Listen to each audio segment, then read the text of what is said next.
வாழ்க வையகம், வாழ்க வையகம், வாழ்க வளமுடன். இப்போ நம்ம எந்த டாபிக் பற்றி பேச போகிறோன்னா, நிறைய சின்ன பிள்ளைங்க இந்த மதுவுக்கு அடிமையாகி அவங்க வாழ்க்கையே வீணாக்கிக்கிறாங்க.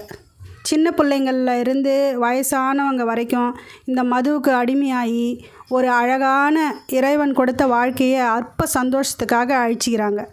சொல்லுங்கள் பிள்ளைகளா, அதை குடிக்கிறதுனால உங்களுக்கோ உங்களை சுற்றி இருக்கிறவங்களுக்கோ ஏதாவது ஒரு நன்மையாவது நடந்திருக்கா சொல்லுங்கள். உங்களுக்கு தெரியுமா, உங்கள் உடம்பு எவ்வளோ அற்புதமான இறைவன் குடியிருக்கிற கோயில்னு. நீங்கள் காசு கொடுத்து ஒரு பொருள் வாங்கினா அது கெட்டு போச்சுன்னா, ரிப்பேர் ஆகி போச்சுன்னா உங்களுக்கு எவ்வளோ கஷ்டமாக இருக்கும். ஆனால் இந்த உடம்பு நீங்கள் காசு கொடுத்து வாங்கினது கிடையாது. அதனால் அதனோட அருமை உங்களுக்கு எல்லாம் தெரியல. ஒரே ஒரு நாள் ஒரு ஹாஸ்பிட்டல் பக்கம் போய் பாருங்கள். அங்கே எவ்வளோ பேர் காது கேட்காம, வாய் பேச முடியாமல், கண் இல்லாமல், கிட்னி சரியில்லாமல், இதயத்தில் பிரச்சனைன்னு இன்னும் எவ்வளவோ பிரச்சனைகளோட எவ்வளோ பேர் கஷ்டப்படுறாங்கன்னு.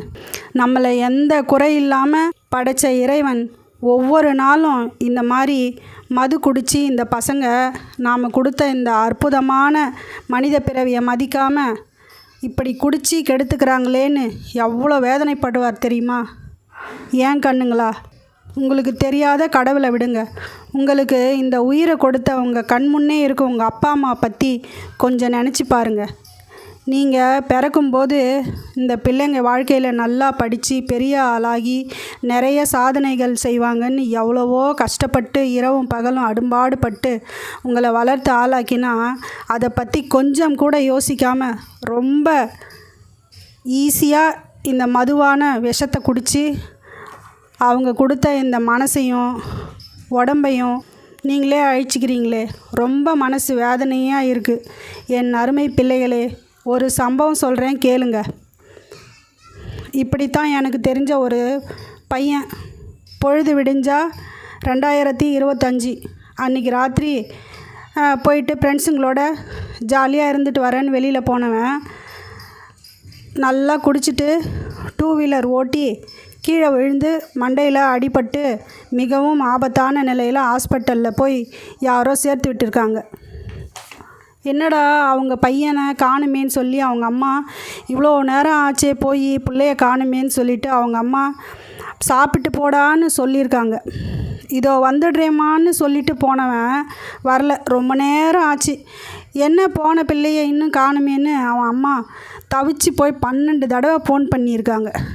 12வது தடவை ஃபோன் பண்ணபோது ஒருவர் வந்து ஃபோன் எடுத்து, உங்கள் பிள்ளை கீழே விழுந்து அடிபட்டு ஹாஸ்பிட்டலில் சேர்த்துருக்காங்க, உடனே வாங்கன்னு சொல்ல குடும்பமே கதறி அடிச்சுக்கிட்டு போய் பார்த்தா மண்டையை பிளந்து பெரிய அடிபட்டு பிழைப்பானா மாட்டானான்னு அவங்க துடித்த துடிப்பு. விடிஞ்சா புத்தாண்டு. ஊரே கொண்டாடிட்டு இருக்க அந்த குடும்பம் தன் பிள்ளை கதி என்னன்னு கலங்கி அழுதுட்டு சாப்பாடு இல்லாமல் தூக்கம் இல்லாமல் ஹாஸ்பிட்டலே கதின்னு கிடஞ்சிச்சு. அந்த பையனுக்கு ஒரு தம்பி, பாவம். அவன் என்ன செய்வான்? கையில் இருந்த எல்லா பணமும் செலவாச்சு. அப்போ கூட டாக்டர்கள் சரியாக எதுவும் சொல்லலை.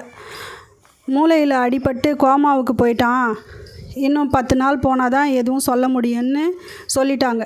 அந்த பையனோட அம்மா பித்து பிடிச்சவங்க மாதிரி ஆயிட்டாங்க. எப்போதும் கடவுள்கிட்ட வேண்டிகிட்டே இருந்தாங்க அந்த பையன் சீக்கிரமாக குணமாகனு. அவனோட தம்பி ரொம்ப பாவம், எந்த வேலையும் செய்ய முடியாமல் அவனும் ஒரு மாதிரி ஆயிட்டான். அம்மா சொல்கிறாங்க அவங்கிட்ட, உன் அண்ணன் எப்படி ஓடி ஆடி இருந்து நல்லா ஆரோக்கியமாக இருந்தான், அவனை இந்த கோலத்தில் பார்க்க எனக்கு முடியலடா, ரொம்ப கஷ்டமாக இருக்குது. அண்ணனுக்கு ஏதாச்சும் ஆச்சுன்னா நாம் எல்லாரும் சேர்ந்து விஷம் சாப்பிட்டு செத்துடலான்னு அவங்கிட்ட சொல்லியிருக்காங்க. அவன் இல்லாமல் என்னால் வாழ முடியாதுடா அப்படின்னு சொல்லிட்டு. அதுக்கு அந்த தம்பிக்கு என்ன சொல்கிறதுன்னு தெரியல. நீங்கள் எது சொன்னாலும் சரிம்மா நானும் அப்படின்னு சொல்லிட்டு அழுதுகிட்டே சொல்கிறான். பிறகு கொஞ்சம் கொஞ்சமாக அந்த அடிப்பட்ட பையன் தேறி வரான். இன்னும் ஹாஸ்பிட்டலில் விட்டு வரலை. அவனை ஆனால் குணப்படுத்தி கொண்டு வர்றதுக்குள்ளே அந்த குடும்பப்பட்ட பாடு இருக்குது பாருங்கள். அதை நினச்சாலும் இன்றைக்கி ரொம்ப கஷ்டமாக இருக்குது. இது ஒரு கதை இல்லை, நிஜமாக பாண்டிச்சேரியில் நடந்த விஷயம். இன்னும் அந்த பையன் பெரிய ஹாஸ்பிட்டலில் தான் இருக்கான். ஆனால் அவன் பழையபடி வர இன்னும் எவ்வளோ வருஷம் ஆகும்னு தெரியல. அவன் போய் அடிபட்டு படுத்துக்கிட்டான். ஆனால் அவங்க குடும்பம் பட்ட பாடு இருக்கே அப்பப்பா, அதை சொல்ல முடியாது. ரொம்ப கஷ்டம். எங்களால் தாங்கிக்கவே முடியல அந்த பையனை பார்க்கும்போது. இது மாதிரி ஏதோ ஒரு சம்பவம் தான் நம்ம கண்ணுக்கு தெரியுது. இந்த குடியால் நிறைய பேர் இது மாதிரி கஷ்டப்படுறாங்க, அது நம்ம கண்ணுக்கு தெரியல. அந்த பையன் சீக்கிரமாக குணமாகி வரணும்னு நான் இறைவன்கிட்ட வேண்டிக்கிறேன். இந்த மோசமான குடி வேண்டாம் தங்கங்களா. இதை குடித்து மனசையும் உடம்பையும் கெடுத்துக்காதீங்க. நீங்கள் இந்த பாட்டிலை தொடும்போது அம்மா அப்பாவையும் உங்கள் வாழ்க்கை பற்றியும் நினச்சி பாருங்கள்.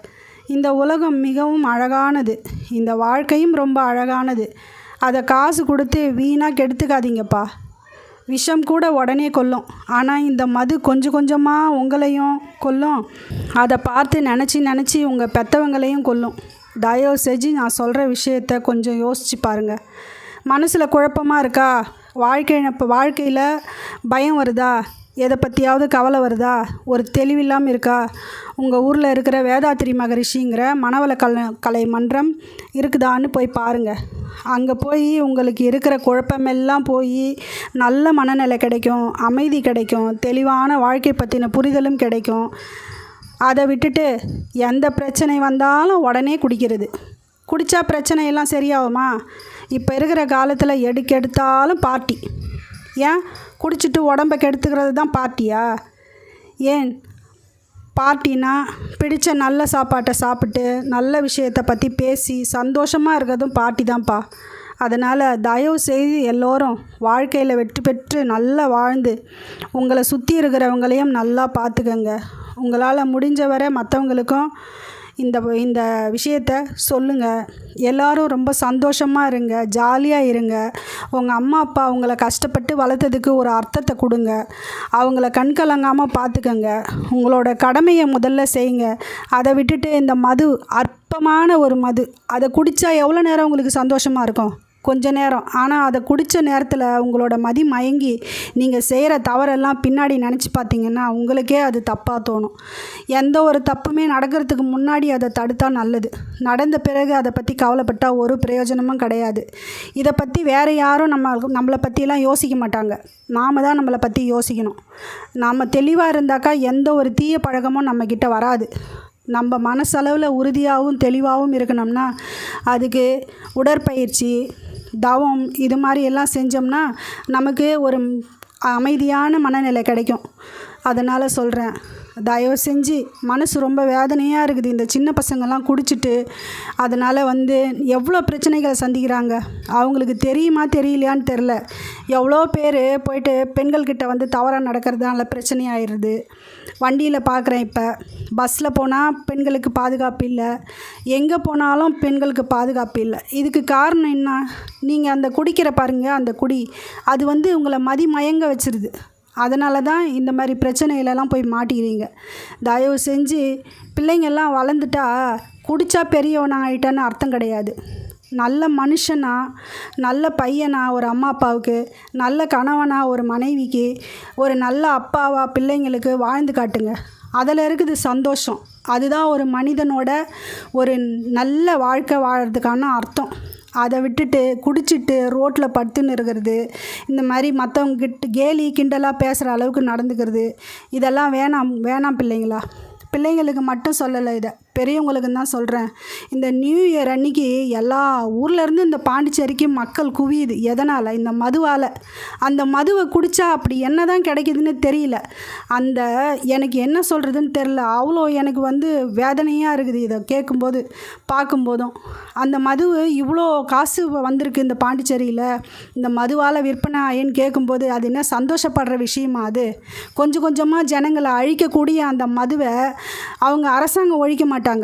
நம்ம ஒரு தனி மனிதனும் இது தேவையா தேவையில்லையா அப்படின்னு சிந்திச்சு அவங்க வாழ்க்கை அவங்கவுங்க கையிலன்னு சொல்லுவாங்க. அது மாதிரி நீங்கள் உங்கள் வாழ்க்கையை பற்றி யோசித்து நீங்கள் எல்லாம் குடிக்காமல் விட்டுட்டா அரசாங்கத்துக்கு ஒன்றும் கவலை கிடையாது. குடித்தாலும் கவலை கிடையாது, குடிக்காட்டாலும் கவலை கிடையாது. அவங்களுக்கு தேவை பணம். நீங்கள் எக்கேடு கெட்டு போனால் அவங்களுக்கு என்ன அக்கறை? அதனால் சொல்கிறேன், உங்கள் உடம்பை நீங்கள் விஷத்தை வாங்கி குடிக்கிறதும் ஒன்று தான், இந்த மதுவை கொஞ்சம் கொஞ்சமாக குடித்து உங்கள் உடம்பை கெடுத்துக்கிறதும் ஒன்று தான்.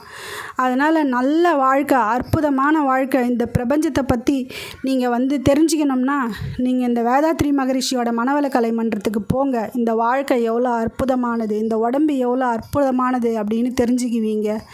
உள்ளம் பெருங்கோயில், ஊனுடம்பே ஆலயம், வள்ளல் பிரானுக்கு வாய் கோபுரவாசல், தெள்ளத் தெளிந்தவர்க்கு ஜீவனே சிவலிங்கம் அப்படின்னு சொல்லிட்டு திருமூலர் இந்த மந்திரத்தை சொல்லியிருக்கிறாரு.